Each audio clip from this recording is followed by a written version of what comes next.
আসসালামু আলাইকুম। আশা করি সবাই ভালো আছেন। আজকে আমি আপনাদের সাথে শেয়ার করব চাউমিন রান্নার রেসিপি। সেই সাথে চাউমিনের খুঁটিনাটি বিষয় সব কিছু আপনাদের সাথে শেয়ার করব। পারফেক্ট একটা চাউমিন রান্না করতে আপনাদের কি সস দরকার, কি প্রয়োজন সব কিছু থাকছে আজকের ভিডিওতে। তো আমি এখানে চাউমিনটা রান্নার জন্য পাতিলে কিছু পানি দিয়ে দিয়েছি। তো আমি এখানে একটা চাউমিনের প্যাকেট নিয়ে নিয়েছি। তারপরে পানির ভেতরে দিয়ে দিচ্ছি পরিমাণ মতো লবণ দিয়ে দিব। আমি এখানে 1 স্পুনের মতো লবণ দিয়ে দিয়েছি, 1 স্পুনের মতো 1.5 স্পুনের মতো তেল দিয়ে দিয়েছি। তেলটা দেওয়ার পর তো পানিতে একটু নেড়ে চেড়ে দেবো।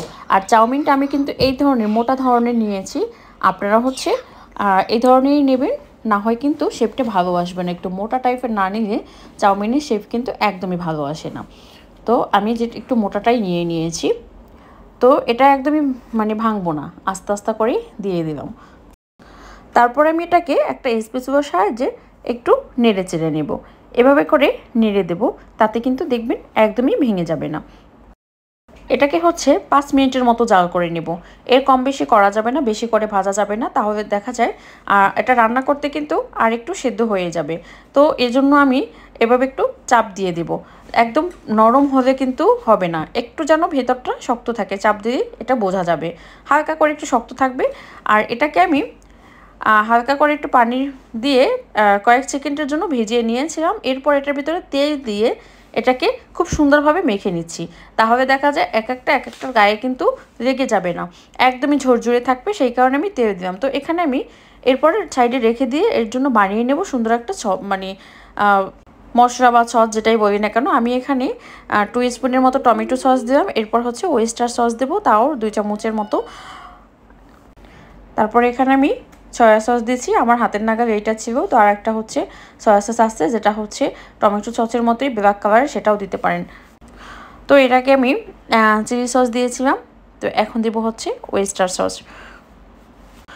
ওয়েস্টার সস দিব এখানে আমি 1.5 চামচের মতো।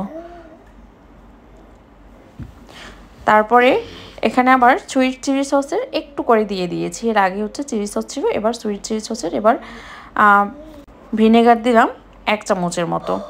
তারপরে দিছি সাদা গোলমরিচের গুঁড়ো।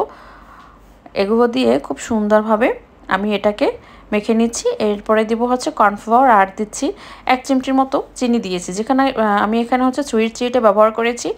আর কিন্তু দেবো এখানে তিলের তেল। তো তিলের তেল আপনাদের হাতের নাগালে থাকলে দিবেন, না থাকলে দেওয়ার প্রয়োজন নেই।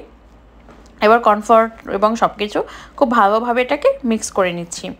তো আমি এখানে চিনির পরিমাণটা একদমই কম দিয়েছি, কারণ এখানে সুইট চিনিটা ব্যবহার করেছি এজন্য। তো যারা সুইট চিনিটা ব্যবহার না করবেন, একটু চিনির পরিমাণটা দেখা যায় 1 চামচের একটু কম দিলেই হবে। তো আমি চুলায় একটা প্যান বসিয়ে দিলাম, এর ভিতরে দিয়ে দিচ্ছি তেল। তেলটা গরম হওয়া মাত্রই এখানে কিছু রসুন কুচি দিয়ে দিলাম। রসুনটাকে হালকা করে তেলের সাথে ভেজে নেব, একদম খুবই অল্প, যেহেতু এটা কুচি করে নিয়েছি। আর একদম কড়া করে ভাজার কোনো দরকার নেই। চুলার আঁচটা মোটামুটি হাই হিটে দিতে হবে।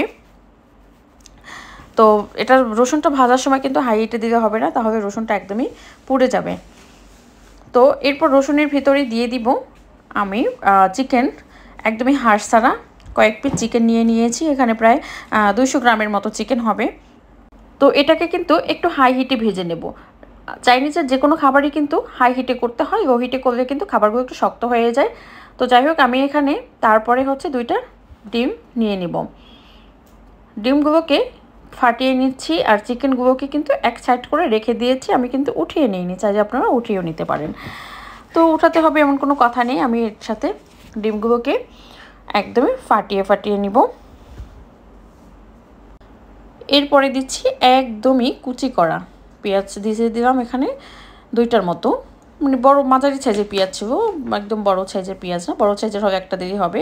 আর কিছু মরিচ কুচি করে দিয়েছি। মরিচটা আপনারা যেটা পছন্দ করেন, যে পরিমাণ ঝাল পছন্দ করেন সেই অনুযায়ী দিবেন। তারপরে দিয়ে দিলাম পেঁয়াজ কুচি। তারপরে দিব এখানে ক্যাপসিকাম, লাল ক্যাপসিকাম, আর এটা সবুজ, আর কি সবুজ ছিল, যাই হোক একটু লাল হয়ে গিয়েছে, সবুজ আর কালারটা নিয়েই। চাইলে আপনারা এখানে গাজর আর পাতাকপি দিতে পারেন, যে কোনো সবজি, বাট আমার হাতের নাগালে ছিল না, সেজন্য আমি দেইনি। এরপরে দিয়ে দিলাম চাউমিনগুলো। এটাকে দেওয়ার পরে একটু উল্টে নেড়ে নিচ্ছি। আর এই চাউমিনটা খেতে এতটাই সুস্বাদু হয় যে আসলে রেস্টুরেন্টের থেকে কিন্তু কোনো অংশই কম না। আপনি এভাবে করে এই রেসিপি ফলো করে যদি বাসায় বানান তো সেক্ষেত্রে মনে হবে না যে আপনি আসলে বাসায় বানিয়েছেন। একদম স্বাদ সেম টু সেম রেস্টুরেন্টের থেকে আরও বেটার। এরপরে চাউমিনের ভিতরে দেখবেন যে একটা মশলার প্যাকেট থাকে, সেই মশলাটাও দিয়ে দিবেন। এটা হয়তো বা চাইলে আপনারা সসের সাথেও অ্যাড করতে পারেন বা এখানে দিতে পারেন। আমি এটার সাথে অ্যাড করে দিয়েছি চাউমিনটা দেওয়ার পরে। আপনারা চাইলে সসের সাথেও অ্যাড করে দিতে পারেন। মশলাটা দেওয়ার পরে তারপর আবার এগুলোকে খুব ভালোভাবে নেড়েচেড়ে নিচ্ছি যেন মশলাগুলো সব কিছুর গায়ে লেগে যায়। তারপরে এখানে দিয়ে দিচ্ছি হচ্ছে যে সসগুলো মিক্স করে নিয়েছি, সব সসগুলোকে আমি ঢেলে দিচ্ছি। আপনারা যদি ঝাল পছন্দ করেন কাঁচামরিচের পরিমাণটা একটু বাড়িয়ে দিতে পারেন, তাহলে খেতে কিন্তু ভীষণ ভালো লাগবে। আর চাউমিনটা একটু ঝাল না খেতে কিন্তু ভালো লাগে না। সসগুলো দেওয়ার পরে এখানে আমি আরও 4-5 মিনিটের মতো এটাকে জাল করে নিব। এখন তাপটা হচ্ছে লোতে রেখে দেব, একদম হাই হিটে রাখবো না, মানে বেশি হাইও না আর লোও না, একটু টেস্টিও দিয়ে দিচ্ছি। কারণ একদম যদি লোতে দিই তাহলে হতে তো আর বেশি সময় লেগে যাবে। আর এখানে আমি ক্যাপসিকামগুলো কিন্তু আমি আগে দিয়ে দিয়েছি। আগে দেওয়ার কারণ হচ্ছে এটা আমার ডিপ ফ্রিজে ছিল সেজন্য। তো আপনাদের যদি ফ্রিজে না থাকে তাহলে এই যখন সসটা দিবেন তারপরে দিয়ে দিবেন, কারণ এটা কুক করতে কিন্তু বেশি সময় লাগে না। তো দেখতে পাচ্ছেন ফাইনালি একদমই হয়ে যাচ্ছে আমার চাউমিন। তো এরকম রেসিপি পেতে চাইলে আমার পেজটি অবশ্যই লাইক কমেন্ট শেয়ার করে সাথে থাকবেন। ধন্যবাদ সবাইকে ভিডিওটি দেখার জন্য।